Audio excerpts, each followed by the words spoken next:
तो आज मैं आप लोगों को सेल के बारे में कुछ बताने जा रहा हूँ। ये बेसिकली इंट्रो क्लास है, तो कुछ टर्म्स मैं आपको बताऊँगा। मैं अभी चैप्टर स्टार्ट नहीं कर रहा हूँ, कुछ बेसिक चीज़ बता रहा हूँ जो कि आप यहाँ पे आप नाम अगर सुन लेंगे तो आगे चल के मैं अगर ये नाम लूँगा तो आपको समझने में कोई दिक्कत नहीं होगी। आप अच्छी तरीके से इसे जान पाओगे कि हाँ, हमने ये नाम सुना है। अब इसके हम फंक्शन के बारे में जानेंगे, ये कैसे कैसे फंक्शन करता है और किस चीज़ से मिलके ये बनता है। तो चलिए मैं आप लोगों को ये टॉपिक स्टार्ट करवा रहा हूँ। आपने सेल तो पढ़ा ही होगा, सेल का डेफिनेशन जाना ही होगा, ये सभी जानते हैं व्हाट इज़ सेल। तो मैं आपको व्हाट इज़ सेल नहीं बताऊँगा, सेल में क्या होता है नहीं होता है हर कुछ मैं बताऊँगा बारीकी से। आप गौर से सुनिएगा और वीडियो अंतिम तक देखिएगा। ओके, तो मैं आपको बताने जा रहा हूँ, जो आप घर बनाते हो, ठीक, हम एक घर बनाते हैं। घर बनाने से पहले मैं एक बाउंड्री तैयार करता हूँ ताकि हमारा घर सेफ रहे, ठीक। तो उसी सेफ्टी को लेके मैं यहाँ पे एक बाउंड्री तैयार कर रहा हूँ ताकि हमारा जो घर है वो सुरक्षित रहे। चलिए मैं बाउंड्री बनाना यहाँ पे स्टार्ट कर रहा हूँ। देखिए किस तरह से मैं बनाता हूँ बाउंड्री।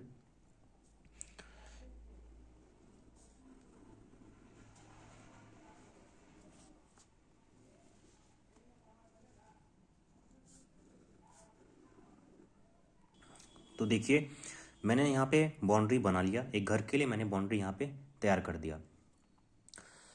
तो हम साइंस की दुनिया में जो कुछ करते हैं, ठीक है, उसके लिए एक नोमेनक्लेचर करते हैं।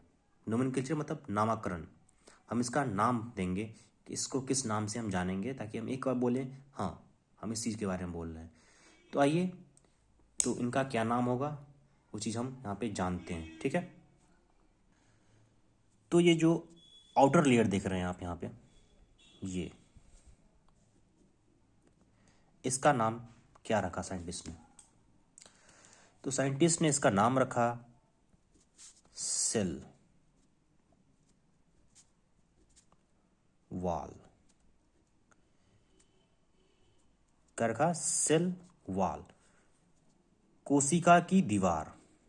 सेल ऑफ वॉल इज कोशिका की दीवार, ये एक सेल की वॉल है ये, ठीक है। तो भैया आपने अगर पढ़ा होगा, आपको नॉलेज होगा, आपने अगर 12th अच्छे से पढ़ा होगा तो आपके दिमाग में एक सवाल आया होगा। अगर नहीं आया होगा तो हम ला देते हैं सवाल आपके दिमाग में। क्या सवाल आपके दिमाग में आ सकता है? तो ये सेल वॉल कहाँ पाया जाएगा और ये सेल वॉल कहाँ नहीं पाया जाएगा, तो वो चीज़ आपके दिमाग में आया होगा। नहीं आया तो चलिए कोई बात नहीं, हम ला देते हैं। तो सेल वॉल क्या होगा, कहाँ प्रेजेंट होगा? प्लस एंटी मतलब प्रेजेंट, और कहाँ एब्सेंट होगा? माइनस एंटी मतलब एब्सेंट। तो सेल वॉल हमारा कहाँ प्रेजेंट होगा, सेल वॉल कहाँ हमारा एब्सेंट होगा, वो चीज़ हम यहाँ पर जानेंगे। तो सेल वॉल हमारा कहाँ एब्सेंट होगा और कहाँ प्रेजेंट होगा। तो मैं आपको बता दूं, सेल वॉल हमारा प्लांट सेल में प्रेजेंट होगा। प्लांट में हमारा सेल में सेल वॉल कहाँ होगा? प्रेजेंट होगा। और कहाँ एब्सेंट होगा? तो ये एनिमल सेल में ये एब्सेंट होगा। तो यहाँ पे एक क्वेश्चन आ गया कि सेल वॉल कहाँ प्रेजेंट होगा? सेल वॉल प्रेजेंट होगा प्लांट सेल में। सेल वॉल कहाँ एब्सेंट होगा? तो सेल वॉल एब्सेंट होगा एनिमल सेल में। तो आउटर मोस्ट लेयर को क्या कहा गया? Cell wall. सेल वॉल कहाँ प्रेजेंट होता है? प्लांट सेल में। कहाँ एब्सेंट होगा? एनिमल सेल में। तो ये आपको जानने की जरूरत है नहीं, ये प्लांट्स के रिलेटेड है, ठीक। प्लांट में सेल वॉल होता है, एनिमल्स में नहीं होता है। तो कहाँ से हमें जानना होगा, कहाँ से हम जानेंगे? तो हमें सब्जेक्ट के रिलेटेड आइडिया होगा। तो ठीक है, हमने बाहर का नाम दिया, आगे जानते हैं कहाँ जानी जरूरी है क्या नहीं है, हर कुछ मैं आपको बताऊंगा। तो बाहर का तो नाम हमने बता दिया कि उसको सेल वॉल बोलते हैं। इसको क्या बोलते हैं? तो इसको हम बोलते हैं कौन सा मेम्ब्रेन? प्लाज्मा मेम्ब्रेन, या नहीं तो सेल मेम्ब्रेन, या नहीं तो सॉरी मेम्ब्रेन को हम मेंशन कर दे रहा हूं मैं यहाँ पे, MEM मेम्ब्रेन। क्या नाम, इसको प्लाज्मा मेम्ब्रेन नहीं बोल सकते या सेल मेम्ब्रेन नहीं बोल सकते, स्लैश है ये, प्लाज्मा या सेल मेम्ब्रेन, ठीक। एक और नाम है इसका, प्लाज्मा लीमा।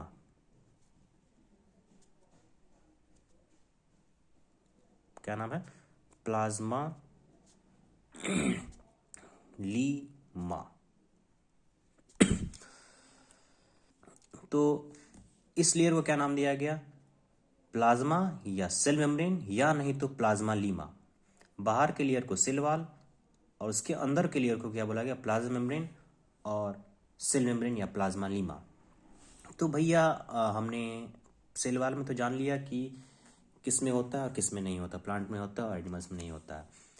तो ये प्लाज्मा मेम्ब्रेन क्या प्लांट में होता है और क्या एनिमल्स में होते हैं, ये आपके दिमाग में सवाल आया है, ठीक। तो मैं आपको सीधे सीधी बता दूं कि प्लाज्मा मेम्ब्रेन जो है प्रेजेंट होगा प्लांट में भी और एनिमल में भी। तो प्लाज्मा मेम्ब्रेन कहाँ प्रेजेंट होगा, प्लांट में और एनिमल दोनों में ही हमारा प्लाज्मा मेम्ब्रेन या सेल मेम्ब्रेन या प्लाज्मा लीमा बोले, सब एक ही नाम है। इसलिए कंफ्यूज नहीं होना, कहीं भी अगर प्लाज्मा मेम्ब्रेन लिखा रहे या सेल मेम्ब्रेन लिखा रहे या प्लाज्मा लीमा लिखे है तो वो एक ही नाम है। तो प्लाज्मा मेम्ब्रेन प्रेजेंट होगा प्लांट में भी और एनिमल में भी, सेल वाल प्रेजेंट होगा सिर्फ प्लांट में और किस में एब्सेंट होगा, सिर्फ एनिमल्स में। तो ठीक है, यहाँ से हमने दो चीज़ जाना, एक बाउंड्री का हमने नाम यहाँ पे जाना, नोमेनक्लेचर जाना, ठीक। अब हम आगे बढ़ते हैं। तो आगे कैसे बढ़ते हैं, चलिए अब हम घर बनाना स्टार्ट करते हैं। चलिए हम घर बना रहे हैं। तो यहाँ मैंने घर बनाना स्टार्ट किया, तो भैया इसका भी उन्होंने कुछ नाम दे दिया। तो क्या नाम दे दिया वो भी हम जानेंगे। तो चलिए नाम जानते हैं, क्या नाम दिया साइंटिस्ट ने इनका।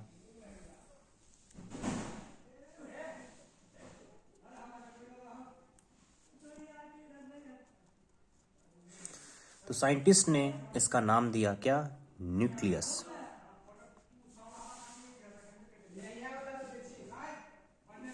तो साइंटिस्ट ने इसका नाम क्या दिया, न्यूक्लियस। इसका नाम दिया न्यूक्लियस, इसका नाम दिया साइंटिस्ट ने। फिर ये आपने देखा, ये ब्लैक टाइप का अपीयरेंस मैंने यहाँ पे दिया, इसका नाम उन्होंने क्या दिया। ये भी आपके दिमाग में सवाल आ गया कि भैया इनका नाम उन्होंने क्या दिया, किसी को कुछ आइडिया। तो इसका नाम उन्होंने क्या दिया, न्यूक्लियोलस।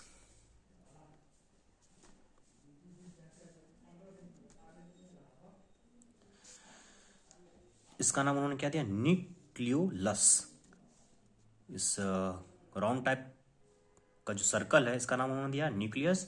और न्यूक्लियस में ये जो राउंड में छोटा सा डार्क लाइक अपीयरेंस है, ठीक है, इसका नाम उन्होंने क्या दिया, न्यूक्लियोलस। अब चलिए आगे बढ़ते हैं नामकरण की दुनिया में। तो कोशिश कर रहे हैं, आप देख रहे होंगे कि मैं बार बार पेन चेंज कर रहा हूँ। मैं इसलिए चेंज कर रहा हूँ कि आपको पिक्चर अच्छे से समझ में आए, अच्छे से जान सकें, ठीक। तो अब मैं क्या कर रहा हूँ वो देखिए। अब साइंटिस्ट ने देखा नाम में आप किसका नाम दें, तो उन्होंने क्या किया, देखा प्लाज्मा मेम्ब्रेन और न्यूक्लियस, क्या प्लाज्मा मेम्ब्रेन और न्यूक्लियस के बीच में कुछ डिस्टेंस था, उन्होंने उसका नाम दे दिया। तो भाई उन्होंने इसका क्या नाम दिया, तो आइए हम जानते हैं।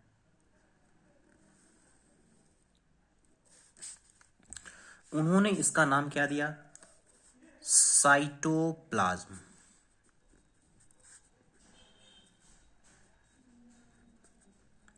क्या नाम दिया, साइटोप्लाज्म।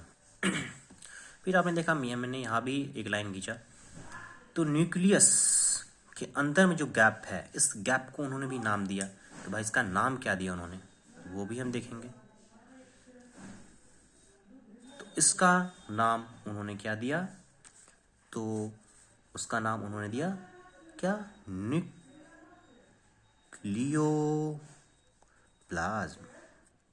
क्या दिया, न्यूक्लियोप्लाज्म। न्यूक्लियस के अंदर क्या, न्यूक्लियोलस। न्यूक्लियस और न्यूक्लियस से मिलता जुलता नाम दिया उन्होंने न्यूक्लियोप्लाज्म, ठीक। और प्लाज्मा मेम्ब्रेन और न्यूक्लियस के बीच जो गैप था उसका नाम दिया कि उन्होंने क्या, उन्होंने साइटोप्लाज्म।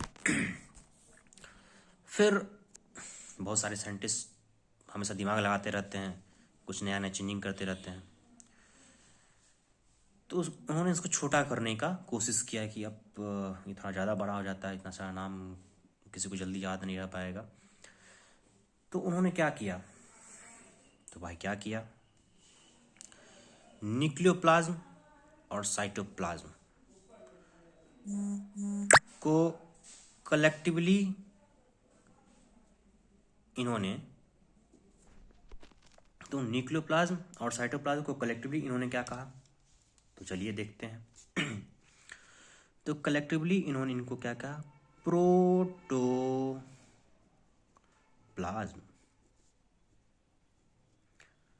क्या कहा, प्रोटोप्लाज्म। न्यूक्लियोप्लाज्म और साइटोप्लाज्म को कलेक्टिवली इन्होंने क्या कहा, प्रोटोप्लाज्म। अगर हम सीधा बोल दें प्रोटोप्लाज्म, तो जो नॉलेजेबल पर्सन है, जो आपसे पूछता है, तो समझ जाएगा कि बच्चा किसके बारे में बता रहा है, न्यूक्लियोप्लाज्म और साइटोप्लाज्म के बारे में बता रहा है। तो एक बार मैं फिर से ओवरव्यू कर देना चाहूँगा, फिर इसके बाद मैं आगे बढ़ूँगा। तो मैंने आपको सबसे पहले क्या बताया, एक मैं बाउंड्री तैयार कर रहा हूँ घर बनाने से पहले, ठीक, हम लोग करते हैं। हमने बाउंड्री यहाँ पर तैयार किया। बाहरी बाउंड्री को हमने नाम दिया सेल वॉल, कोशिका का दीवार। तो कोशिका का दीवार किस में प्रेजेंट होता है, प्लांट सेल में होगा। किस में एब्सेंट होगा, तो ये एनिमल सेल में होगा। तो हमने बाहरी लेयर का नाम जाना, और उसके बाद हम आगे बढ़ रहे हैं। फिर हम देखते हैं इसका भी नाम उन्होंने साइंटिस्ट ने दिया, तो क्या नाम दिया, प्लाज्मा या सेल का मेम्ब्रेन, प्लाज्मा या सेल मेम्ब्रेन, ठीक। या एक और नाम है प्लाज्मालीमा। तो तीनों एक ही नाम है, प्लाज्मा मेम्ब्रेन या सेल मेम्ब्रेन या प्लाज्मालीमा, ये सब एक ही नाम है, इसलिए कंफ्यूज यहाँ पे नहीं हो रहा है, होना है। मैं आपको बार बार बता रहा हूँ, ठीक। तो ये प्लाज्मा मेम्ब्रेन या सेल मेम्ब्रेन या प्लाज्मालीमा किस में प्रेजेंट होगा, किस में एब्सेंट होगा, तो ये प्लाज्मा मेम्ब्रेन प्रेजेंट होगा प्लांट में भी और एनिमल में भी, ठीक। प्लांट में भी और एनिमल में भी ये प्रेजेंट होगा। फिर हम आगे बढ़ें, यहाँ पे एक हमने सर्कल बनाया। इस सर्कल का साइंटिस्ट ने नाम दिया क्या, न्यूक्लियस। क्या नाम दिया इसका, नाम न्यूक्लियस। और आपने यहाँ देख रहा होगा, यह डार्क लाइक अपीयरेंस देख रहे हैं, ब्लैक टाइप का एक छोटा सा, इसका उन्होंने नाम क्या दिया, न्यूक्लियोलस। क्या नाम दिया, न्यूक्लियोलस। अब हम आगे बढ़ें, तो उन्होंने फिर दिमाग लगाया कि कुछ और नाम देते हैं, ठीक। तो उन्होंने फिर नाम दिया न्यूक्लियस और प्लाज्मा मेम्ब्रेन के बीच का जो दूरी है, जो डिस्टेंस है, इस डिस्टेंस को उन्होंने नाम दिया साइटोप्लाज्म, ठीक। फिर उन्होंने देखा कि न्यूक्लियस के अंदर भी एक गैप बन रहा है, तो उस गैप को भी इन्होंने कुछ नाम दिया। क्या नाम दिया, न्यूक्लियोप्लाज्म। न्यूक्लियस और न्यूक्लियोलस से मिलता जुलता नाम क्या है, न्यूक्लियोप्लाज्म। अब फिर जो बैठे बैठे ज़्यादा सोचते रहते हैं साइंटिस्ट वगैरह, उनका नाम उन्होंने दिया। तो फिर कुछ और नए साइंटिस्ट आए और इसका नाम को उन्होंने छोटा किया, कलेक्टिव नाम किया, जोड़ के एक नाम बताया, क्या, प्रोटोप्लाज्म। न्यूक्लियोप्लाज्म और साइटोप्लाज्म बराबर प्रोटोप्लाज्म। हम अगर लिख सकते हैं, अगर मैथमेटिक कैलकुलेशन के हिसाब से अगर लिखें हम, तो क्या लिख सकते हैं, प्रोटोप्लाज्म या मतलब पी लिखेंगे इज इक्वल टू क्या, साइटोप्लाज्म प्लस न्यूक्लियोप्लाज्म। साइटोप्लाज्म और न्यूक्लियोप्लाज्म को जोड़ के क्या बना, प्रोटोप्लाज्म, ठीक है। हम ऐसे भी लिख सकते हैं, साइटोप्लाज्म इज इक्वल टू क्या लिख सकते हैं, प्रोटोप्लाज्म माइनस न्यूक्लियोप्लाज्म। अब हम एक चीज़ और लिख सकते हैं, न्यूक्लियोप्लाज्म बराबर क्या लिख सकते हैं हम, प्रोटोप्लाज्म माइनस साइटोप्लाज्म। तो एक मैथमेटिक कैलकुलेशन यहाँ कर सकते हैं, प्रोटोप्लाज्म बराबर साइटोप्लाज्म प्लस न्यूक्लियोप्लाज्म, साइटोप्लाज्म बराबर प्रोटोप्लाज्म माइनस न्यूक्लियोप्लाज्म, या न्यूक्लियोप्लाज्म बराबर प्रोटोप्लाज्म माइनस साइटोप्लाज्म। तो इतना कंफ्यूज नहीं होना है। अगर आपको समझ में आ रहा है तो ठीक है, इस चीज़ को रखिए, और नहीं आ रहा तो कोई दिक्कत नहीं, यहाँ सीधे आइए, न्यूक्लियोप्लाज्म प्लस साइटोप्लाज्म बराबर प्रोटोप्लाज्म, इतना ही याद रखिए। इस चीज़ को मत देखिए, अगर आपका मैथमेटिक्स उतना स्ट्रांग नहीं है तो कोई दिक्कत नहीं, इतना जाना नहीं है आपको। तो यहाँ तक आपको कोई डाउट अगर होगी तो आप हमें मैसेज कर सकते हैं, ठीक है, मैं आपको बताऊंगा, ठीक। अब हम आगे बढ़ते हैं, आगे बढ़ने चलिए। अब क्या किया, आपने नाम सुना होगा किस चीज़ का, ये क्या है? क्रोमोसोम का नाम सुना आपने? सुना होगा आपने नाम। तो साइंटिस्ट ने इसका नाम क्रोमोसोम रखा। न्यूक्लियस के अंदर इसका नाम उन्होंने क्या रखा? क्रोमोसोम।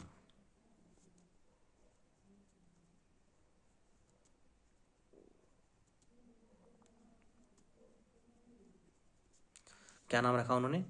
ये एक थ्रेड लाइक स्ट्रक्चर, धागानुमा स्ट्रक्चर। थ्रेड मतलब धागानुमा, रिश्तेदार। जैसे बाल आपका है ना, आपका जो बाल है क्या है? धागानुमा है। एक जो रील देख रहे हैं आप, धागा, वही है। ठीक। तो एक धागानुमा स्ट्रक्चर, थ्रेड लाइक स्ट्रक्चर क्या कहा गया? क्रोमोसोम कहा गया। ठीक है। तो क्रोमोसोम में आपको हम बहुत कुछ बताएंगे अभी।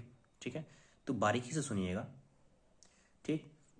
तो चलिए ले चलते हैं क्रोमोसोम में आपको। तो चलिए आपको कहाँ ले चल रहे हैं? डीएनए और आरएनए में। डीएनए क्या है, आरएनए क्या, अगर आप नहीं जानते हैं तो आप जान लें। यहाँ बेसिक क्लास चल रही है आपकी। ये अगर डिटेल अगर आप पढ़ेंगे 12th बायो से तो आप जानते होंगे। तो चलिए मैं आपको बता रहा हूँ यहाँ पे डीएनए और आरएनए। ठीक।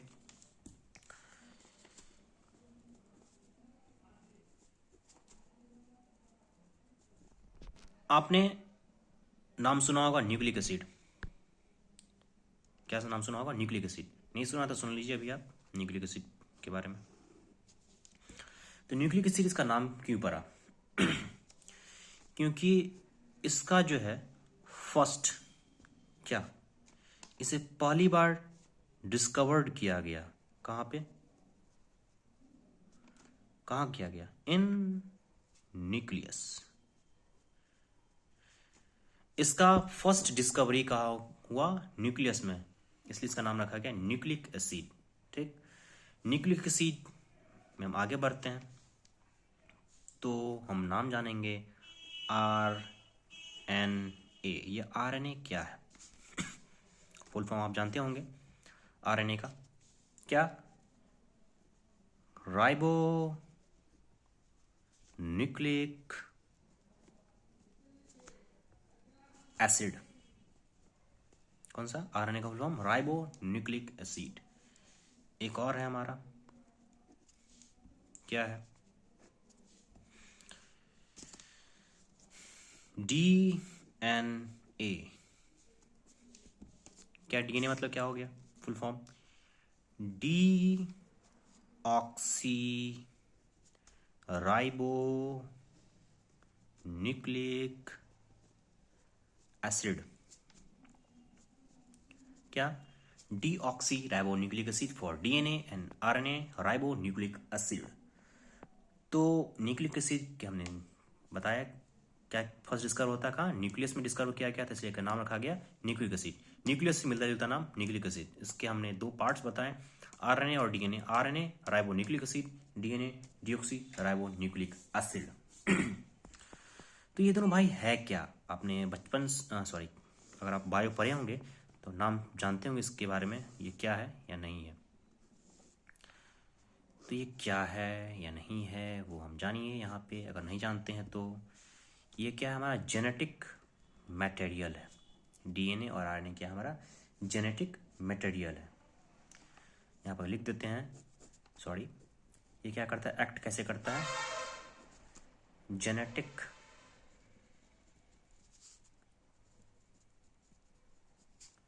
मटेरियल।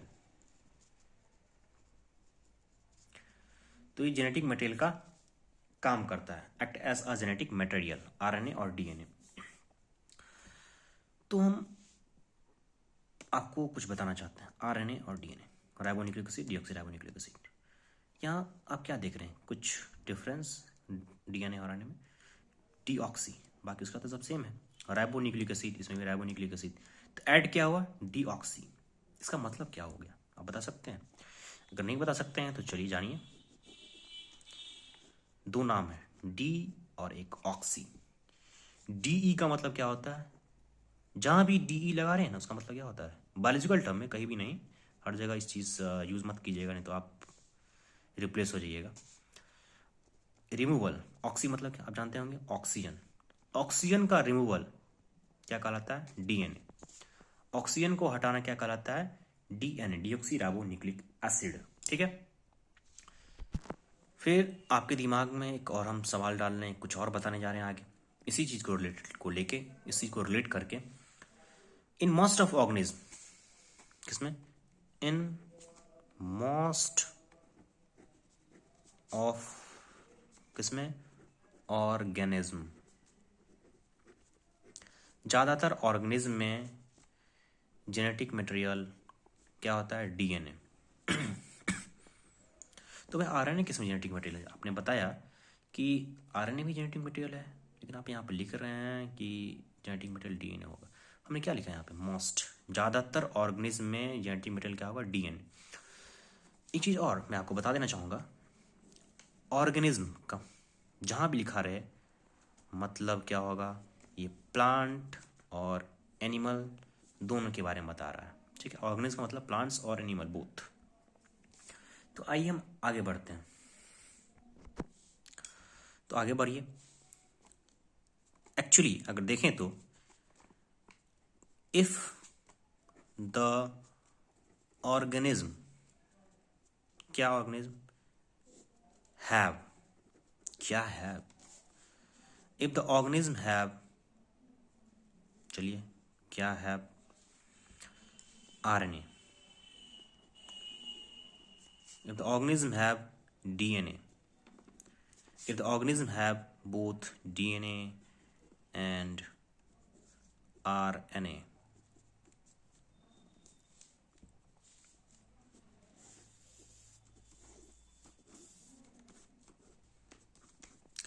अगर किसी भी ऑर्गेनिज्म में अगर आरएनए ही हो, अगर किसी ऑर्गेनिज्म में सिर्फ डीएनए ही हो, अगर किसी ऑर्गेनिज्म में डीएनए और आरएनए दोनों ही हो, तो उस केस में उसका जेनेटिक मटेरियल क्या होगा वो मैं आपको बताने जा रहा हूँ। तो उस केस में उसका जेनेटिक मटेरियल क्या होगा? देन, तो वही चीज़ समझना, यहाँ पे देन लिखा हुआ है। तो आरएनए अगर किसी ऑर्गेनिज्म में होगा, किसी चीज़ में होगा, तो उसका जेनेटिक मटेरियल क्या होगा? सिर्फ आरएनए होगा, क्योंकि उसमें डीएनए है ही नहीं। तो अगर किसी ऑर्गेनिज्म में सिर्फ डीएनए होगा तो उसका जेनेटिक मटेरियल क्या होगा? तो उसका जेनेटिक मटेरियल डीएनए ही होगा, क्योंकि अकेला है। अब आया बात यहाँ पे, इस ऑर्गेनिज्म में डीएनए भी है और आरएनए भी है, तो उसका जेनेटिक मटेरियल क्या होगा? तो इसका जेनेटिक मटेरियल हमारा क्या होगा? डीएनए या आरएनए क्या होगा? जेनेटिक मटेरियल नहीं होगा। क्या होगा? Non genetic material. तो फिर आपके दिमाग में एक फिर सवाल आ गया होगा, क्यों भाई यहाँ आरएनए ही क्यों नॉन जेनेटिक मटेरियल हुआ, डीएनए ही क्यों जेनेटिक मटेरियल हुआ? सवाल आया होगा। नहीं आया होगा तो हम आपको, आप क्या सोच सकते हैं, नहीं सोच सकते हैं, वो मैं जान रहा हूँ। तो जेनेटिक मटेरियल डीएनए ही किस में होगा, क्यों होगा, और आरएनए क्यों नहीं होगा? तो मैं आपको बता दूं, आरएनए जो हमारा क्या है? लेस स्टेबल है, और डीएनए जो हमारा मोर स्टेबल है। तो डीएनए ज़्यादा स्टेबल है और आरएनए कम स्टेबल है। अभी भी नहीं दिमाग में घुस रहा है। चलिए हम नहीं, चलिए वो समझ लिए डीएनए ज़्यादा स्टेबल है और आरएनए स्टेबल है। हमको और समझाइए, हमको समझ में नहीं आया क्यों आरएनए स्टेबल है, क्यों डीएनए मोर स्टेबल है। चलिए वो भी आपको मैं क्लियर कर दे रहा हूँ यहाँ पे। तो एक चीज़ आपने देखा होगा अपने लाइफ में कि दो तरह के स्टूडेंट होते हैं। एक स्टूडेंट जो बहुत ही तेज होता है, अगर उसको 2 का टेबल पढ़ने दो, याद करने दो, तो एक्यूरेट सम सुनाएगा। 2 1 2, 2 2 4, 2 3 6, 2 4 8, 2 5 10। तो एक सीरियल वाइज सुनाएगा। ठीक, तो एक इस तरह के स्टूडेंट होते हैं। एक स्टूडेंट ऐसे होते हैं जो स्टार्ट करेंगे टेबल 2 2 2 1 2, 2 2 4, 2 3 10, 2 4 16। तो ऐसे भी स्टूडेंट होते हैं। तो मैंने आपको बताया दो तरह के स्टूडेंट, एक ऐसे स्टूडेंट जो आपको टेबल याद करना उसको देंगे आप, तो एक सीरियली आपको सुनाएगा। एक स्टूडेंट ऐसा जिसे आप देंगे टेबल याद करें 2 1 2, 2 2 4, 2 3 जा 10, 2 4 जा 16, ऐसा सुनाएगा। तो वही चीज़ हमारा ये आरएनए बाबू है, और यही चीज़ हमारा डीएनए बाबू है। डीएनए जो भी काम करता है एक सीक्वेंस में करता है, और आरएनए जो है एक सीक्वेंस में काम हमारा नहीं करता है। तो इसीलिए जब ये धरती बन रही थी, जब धरती पे जीव आना शुरू हुए थे, तो उस टाइम में हमारा जेनेटिक मटेरियल आरएनए था। उस टाइम में ह्यूमन बींग्स का जेनेटिक मटेरियल क्या था? आरएनए था। उस टाइम में डीएनए का नाम निशान तक नहीं था उस वक्त। तो फिर डीएनए हो कैसे गया? तो हमारे शरीर में किसी न किसी के थ्रू कुछ केमिकल चेंजेस आए होंगे, हम उससे कुछ लेते होंगे, तो हमारे शरीर में डीएनए भी एंट्री मारा। डीएनए हमारे शरीर में एंट्री मारा। तो होता है ना, हमारे घर में कुछ मेहमान आते हैं तो उसका हम आदर सत्कार खूब करते हैं, खूब मानते हैं कि भाई गेस्ट आए हैं, ऐसा वैसा, तो खिलाते पिलाते हैं। तो कोई गेस्ट ऐसे होते हैं जो जल्दी जाते नहीं रहते घर छोड़ के, ठीक है, हम चाहते हैं किसी तरह से ये भाग जाएं। और कुछ गेस्ट होते हैं जो अच्छे होते हैं, हमें खूब लाइक करते हैं, हमें खूब ढेर सारा चॉकलेट खरीद के देते हैं, पैसा वगैरह देते हैं। एक्चुअली यही सब चीज़ जो एक बच्चे को चाहिए और गार्जियन को भी ज़्यादा पसंद आते हैं, ठीक। तो वही काम यहाँ डीएनए का हुआ। डीएनए को हमारा शरीर, हमारा जो फंक्शन करता है वो चीज़ डीएनए को ज़्यादा लाइक किया, डीएनए को ज़्यादा पसंद किया। और डीएनए का काम भी एक्यूरेट था क्योंकि वो तेज स्ट्रैंड था, और आरएनए कुछ तेज स्ट्रैंड नहीं था, वीक स्ट्रैंड था। तो वही डीएनए का फंक्शन इसको अच्छा लगा, तो धीरे धीरे क्या किया, डीएनए का संख्या ये बढ़ाना शुरू कर दिया, और अपने शरीर में डीएनए को जेनेटिक मटेरियल बना दिया और आरएनए को जेनेटिक मटेरियल का पद से हटा दिया, ठीक।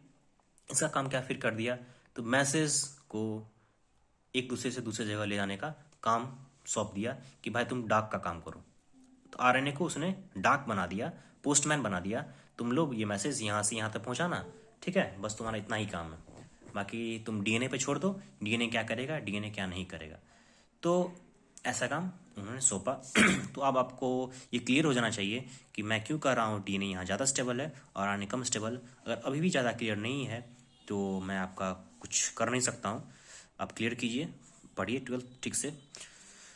हमें लगता है आपको क्लियर हो चुका होगा, ठीक। अगर नहीं होगा तो आप हमसे मिल सकते हैं मैं आपको क्लियर कर दूंगा और भी अच्छी तरीके से, और भी अच्छे एग्जांपल दूंगा मैं यहाँ पे। तो यहाँ पे आपका ये डाउट्स क्लियर होंगे। तो आरएनए अगर किसी ऑर्गेनिज्म होगा तो जेनेटिक मटेरियल आरएनए होगा, सिर्फ डीएनए होगा तो जेनेटिक मटेरियल डीएनए होगा। अगर दोनों ही प्रेजेंट होगा तो डीएनए जेनेटिक मटेरियल होगा नहीं होगा, और आरएनए जेनेटिक मटेरियल नहीं होगा, क्योंकि आरएनए लेस स्टेबल है और डीएनए मोर स्टेबल है, ठीक। अब आपके दिमाग में फिर आया होगा तो आरएनए सिर्फ किस में पाया जाता है, डीएनए ही किस में पाया जाता है, और दोनों ही किस में पाया जाता है। तो आइए इसका मैं आपको एग्जांपल देता हूं। ये दोनों ही वायरस में पात होते हैं, ये दोनों ही चीज़ वायरस में होता है, ठीक है। एग्जांपल क्या हो गया, वायरस। अब हम इसके एग्जांपल की बात करते हैं, तो इसमें क्या क्या होगा एग्जांपल में। तो जितने भी ऑल प्रोकैरियोट्स एंड ऑल क्या यूकैरियोट्स, जितने भी प्रोकैरियोटिक हैं जितने भी यूकैरियोटिक हैं, ये सब में पाया जाता है, ठीक है। अब फिर आपके दिमाग में एक सवाल आ गया होगा, ये प्रोकैरियोटिक क्या है और यूकैरियोटिक क्या है। तो मैं हर चीज़ को आपको एक क्रमबद्ध तरीके से बता रहा हूँ, ठीक। तो जानिए प्रोकैरियोटिक क्या है, यूकैरियोटिक क्या है। प्रो यू कैरियोट्स,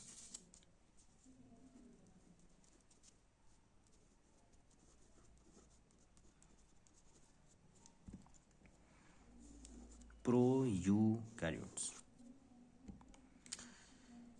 कैरियोट्स का मतलब क्या होता है, न्यूक्लियस।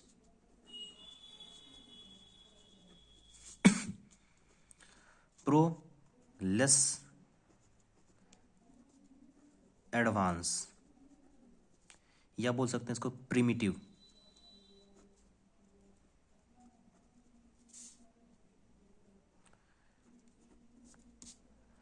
You advance.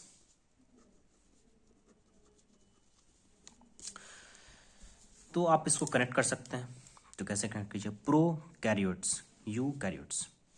प्रो मतलब लेस एडवांस या प्रिमिटिव टाइप का क्या न्यूक्लियस, जिसके पास लेस एडवांस न्यूक्लियस होगा उसको बोलते हैं प्रो कैरियोट।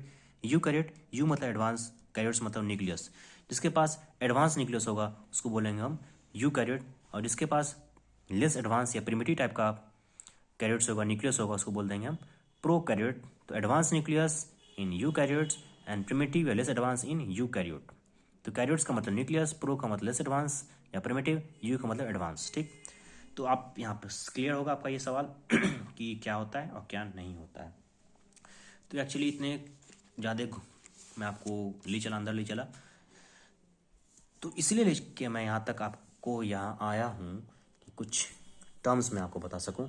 तो वो क्या है, चलिए एक चीज़ और मैं आपको बता दूँ। तो मैं यहाँ था क्रोमोसोम पे, क्रोमोसोम से मैं डीएनए पे गया था। तो क्यों गया था वो मैं बताता हूँ। तो आपको क्लियर होगा जेनेटिक मटेरियल क्या होगा हमारा, डीएनए, क्योंकि प्रोकैरियोटिक का यूकैरियोटिक में जेनेटिक मटेरियल सिर्फ डीएनए होता है। अब मैं यहाँ पे क्या लिख रहा हूँ डीएनए प्लस हिस्टोन, ऐसा मैंने क्यों लिखा। आप एक चीज़ देखते हैं कि रील वगैरह तो देखा होगा सबने, सुई धागा। तो धागा को मैं एक किस में लपेटता हूँ, एक रील में, ठीक है, ताकि वो उलझे ना, कि जब भी हमें काम होगा हम वहाँ से इसको खोल के यूज़ कर सकते हैं, फिर वैसी तरह लपेट के उसको रख देंगे, ताकि हम नेक्स्ट टाइम जब भी यूज़ होगा सिलने का हम उस चीज़ को निकालते हैं। ठीक है, तो यहाँ पे हम ऐसा क्यों बता रहे हैं, धागा सुई के बारे में क्यों बता रहे हैं। तो आइए मैं आपको इसलिए बता रहा हूँ यहाँ पे धागा और सुई के बारे में, कि जो डीएनए है हमारा एक थ्रेड लाइक स्ट्रक्चर है, धागानुमा स्ट्रक्चर है। तो ये धागानुमा ऐसे जो रहेगा तो उलझ जाएगा, उलझ जाएगा तो फिर वो कुछ काम कर नहीं पाएगा। ठीक है, सही से कहीं कुछ जो हमारा चाहिए, हमारे शरीर को विटामिन ए चाहिए मान लीजिए, तो ए के बदला विटामिन बी भेज देगा। तो उस चीज़ को हमारा शरीर एक्सेप्ट नहीं करेगा, क्योंकि भाई हमको विटामिन ए मांगे थे तुम विटामिन बी दे रहा है। तो एक एग्जाम्पल मैं दे रहा हूँ, अगर शरीर का कोई विटामिन ए चाहिए तो विटामिन बी ये भेज देगा, तो ऐसा नहीं होना चाहिए। तो जो चीज़ का ज़रूरत होगा वही चीज़ को भेजा जाएगा। तो क्या करता है हिस्टोन, हिस्टोन क्या हमारा एक प्रोटीन है। तो ये क्या काम करता है, जो पेपर का जो रोल रहता है उस पर देखते होंगे एक धागा ऐसे लपेटा रहता है, ठीक है, तो ये लपटाने का काम करता है। जो देख रहे हैं आप सिलेंडर लाइक स्ट्रक्चर, वही हमारा हिस्टोन है। हिस्टोन अपने ऊपर डीएनए को लपेट लेता है कि जब भी काम होगा भैया मैं आपको निकाल के दूंगा, ये चीज़ चाहिए यहाँ से कट करके ये भेज देगा कि जाइए आप यहाँ पे, इसका ये फंक्शन है, यहाँ विटामिन ए चाहिए आप इसको विटामिन ए दीजिए, ठीक है, ना कि विटामिन बी दे देगा वो। तो एक रेंज क्या कह सकते हैं उसको, रेगुलरिटी के साथ वो चीज़ भेजेगा वहाँ पे। ठीक है, जो चीज़ शरीर को चाहिए वो चीज़ वहाँ पे भेजेगा। मैंने एक एग्जांपल दिया कि विटामिन ए चाहिए तो विटामिन ए ही भेजेगा, विटामिन बी नहीं भेजेगा। ठीक, तो अब आपका डॉट ये क्लियर होगा। तो मैंने यहाँ लिखा है डीएनए प्लस हिस्टोन। हिस्टोन क्या है, एक हमारा प्रोटीन है। डीएनए क्या है, एक हमारा प्रोटीन है। तो यहाँ तक सारा क्लियर हमारा। अब हम आगे बढ़ते हैं, आगे जानते हैं आगे क्या क्या है क्या नहीं है। ठीक, तो अब हमारे सेल में क्या क्या होगा, तो क्या होगा नेक्स्ट हम बात करते हैं। ये क्या बनाए, तो ये जो मैंने स्ट्रक्चर बनाया इसका नाम क्या है, तो इसका नाम साइंटिस्ट ने क्या दिया, राइबोसोम। क्या नाम दिया, राइबोसोम। ठीक, हम समझ गए इसको, इन्होंने नाम दिया क्या, राइबोसोम। तो मैं कुछ इसका फंक्शन भी आपको बताऊंगा क्या काम करता है ये। ठीक, तो क्या है चलिए देखते हैं।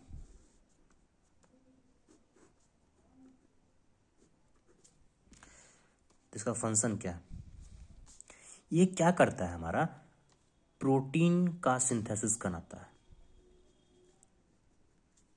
मतलब ये प्रोटीन सिंथेसिस का काम करता है। और क्या करता है? इसे प्रोटीन का फैक्ट्री भी कहा गया। क्या कहा गया? प्रोटीन का फैक्ट्री।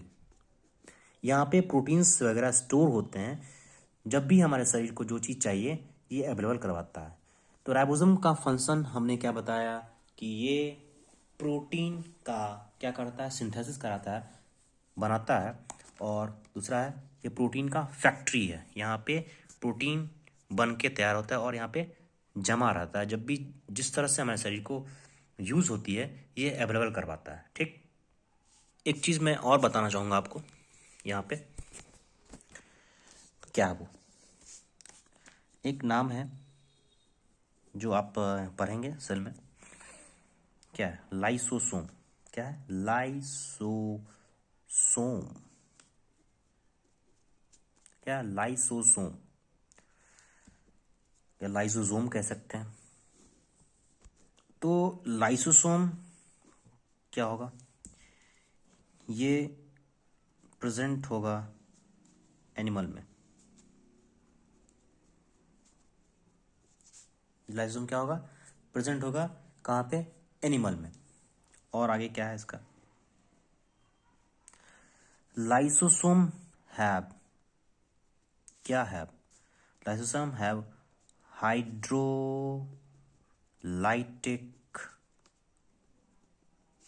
एंजाइम। लाइसोसोम के पास क्या होता है? हाइड्रोलाइटिक एंजाइम्स होते हैं। ये क्या है? एक डाइजेस्टिव एंजाइम है। ये क्या है? डाइजेस्टिव एंजाइम है। हाइड्रोलाइटिक एंजाइम को कहा गया है डाइजेस्टिव एंजाइम्स। ठीक, तो लाइसोसोम के पास क्या होता है? डाइजेस्टिव एंजाइम होता है। और एक नाम और कहा गया इसका। तो क्या नाम कहा गया? आल्सो कॉल्ड, इसे कहा गया है क्या? तो इसका नाम कहा गया सुसाइडल बैग। कौन सा बैग? सुसाइडल। कौन सा बैग? किसका? सेल का सुसाइडल बैग कहा गया। तो मैं आपको फिर से बता रहा हूँ, लाइसोसोम प्रेजेंट होते हैं एनिमल्स में और हैव हाइड्रोलाइटिक एंजाइम या डाइजेस्टिव एंजाइम कह सकते हैं इसको हम।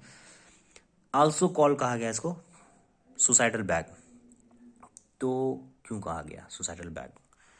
ठीक, तो मैं आपको बता दूं ये बहुत ही छोटा होता है, एक दानानुमा स्ट्रक्चर होता है। ठीक, जब भी हमारे सेल्स, ये जो हमारे सेल है, जो बूढ़ा कोई चीज़ बूढ़ा होता है तो उसको डिस्ट्रॉय करने का काम करता है ये लाइसोसोम। ठीक, खत्म करने का काम करता है, खाने का काम करता है।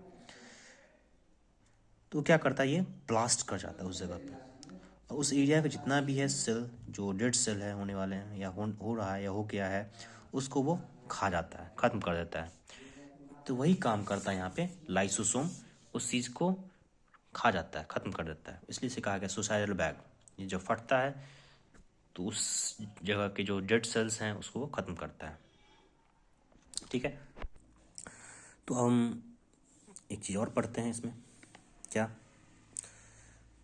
तो न्यूक्लियस से सटा हुआ एक और पार्ट्स हमारा रहेगा।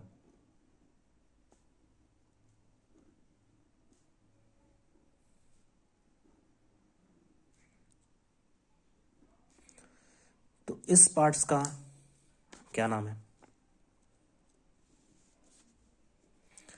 तो इसका नाम उन्होंने रखा क्या? ईआर, मतलब एंडोप्लाज्मिक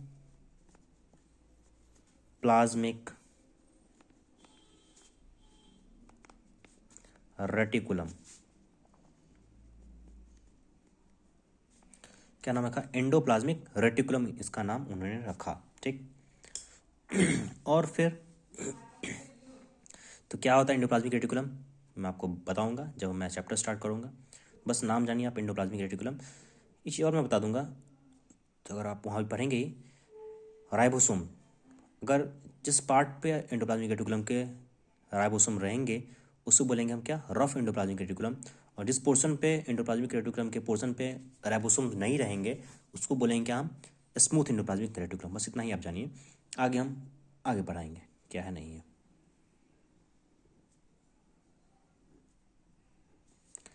इसका क्या नाम है, तो इसका नाम साइंटिस्ट ने क्या रखा बताइए। तो इसका नाम उन्होंने रखा गोल्गी बॉडी, या नहीं तो कह सकते हैं गोल्गी कॉम्प्लेक्स, या गोल्गी कॉम्प्लेक्स या गोल्गी बॉडी कह सकते हैं। तो ये थे सेल्स के कुछ पार्ट्स जो मैंने आपको बताया, क्या है सेल, क्या क्या होते हैं। तो ये चीज़ आप अगर जान लेते हैं तो आगे चल के आपको कोई दिक्कत नहीं होगी, ठीक है। तो मैं आपको फिर से रिवाइज करवा दे रहा हूँ। तो मैंने क्या बताया, ये सेल वॉल है, कहाँ प्रेजेंट होगा, प्लांट सेल में, एब्सेंट होगा एनिमल सेल में। ये क्या है, प्लाज्मा मेम्ब्रेन या सेल मेम्ब्रेन या प्लाज्मा एलिमा, प्रेजेंट होगा प्लांट और एनिमल में। इसका नाम क्या रखा गया, न्यूक्लियस और प्लाज्मा मेम्ब्रेन के बीच के डिस्टेंस को साइटोप्लाज्म, न्यूक्लियस के बीच के में जो गैप है उसका नाम रखा गया न्यूक्लियोप्लाज्म, न्यूक्लियोप्लाज्म और साइटोप्लाज्म को जोड़ के क्या नाम बताया गया, प्रोटोप्लाज्म, ठीक है। इसका नाम क्या रखा गया, ये जो स्ट्रक्चर है यहाँ पे, इसका नाम उन्होंने कहा राइबोसोम। इसका फंक्शन क्या है, प्रोटीन का सिंथेसिस करना, और ये प्रोटीन का फैक्ट्री भी कहा गया इसको, ठीक है। नेक्स्ट मैंने आपको बताया लाइसोसोम के बारे में। लाइसोसोम प्रेजेंट होगा किसमें, एनिमल में, है क्या होगा, हाइड्रोलाइटिक एंजाइम या डाइजेस्टिव एंजाइम। इसे क्या कहा गया, आल्सो कॉल्ड सुसाइडल बैग, किसका, सेल का सुसाइडल बैग कहा गया, ठीक। फिर मैंने एक राउंड लाइक स्ट्रक्चर बनाया, इसका नाम साइंटिस्ट ने बताया क्या, न्यूक्लियस। और उसके बाद फिर इसमें देख रहे हैं एक डार्क लाइक अपीयरेंस है, इसका नाम उन्होंने कहा न्यूक्लियोलस। नेक्स्ट आगे बढ़ रहे हैं हम, तो ये थ्रेड लाइक स्ट्रक्चर आप देख रहे हैं इसमें न्यूक्लियस के अंदर में, इसका नाम उन्होंने क्या रखा, क्रोमोजोम। क्रोमोजोम में डीएनए प्लस हिस्टोन, आप जानते हैं डीएनए हमारा जेनेटिक मटेरियल है, और प्रोटीन क्या है हमारा, हिस्टोन है हमारा प्रोटीन है। तो जीएम, डीएनए हमारा जेनेटिक मटेरियल है, हिस्टोन प्रोटीन, ठीक। फिर मैंने आपको बताया कि न्यूक्लियस से कनेक्टेड क्या रहता है, एंडोप्लाज्मिक रेटिकुलम, ठीक है। ईआर भी बोल सकते हैं इसको हम। अगर एंडोप्लाज्मिक रेटिकुलम के सरफेस पे अगर राइबोसोम होता है उसको बोलते हैं रफ एंडोप्लाज्मिक रेटिकुलम, अगर उसके सरफेस पे राइबोसोम नहीं होता उसको बोलते हैं स्मूथ एंडोप्लाज्मिक रेटिकुलम। तो ये चीज़ हम आगे पढ़ेंगे, आपको मैंने बताया। फिर एंडोप्लाज्मिक रेटिकुलम से आगे कंटिन्यू करता है कि हमारा ये जो देख रहे हैं स्ट्रक्चर आप उसको बोलते हैं गोल्गी कॉम्प्लेक्स या गोल्जी बॉडी कहते हैं। तो ये कुछ बेसिक्स थी सेल्स की। आशा करता हूँ आप सभी को ये अच्छी लगी होगी, ठीक है। Thank you.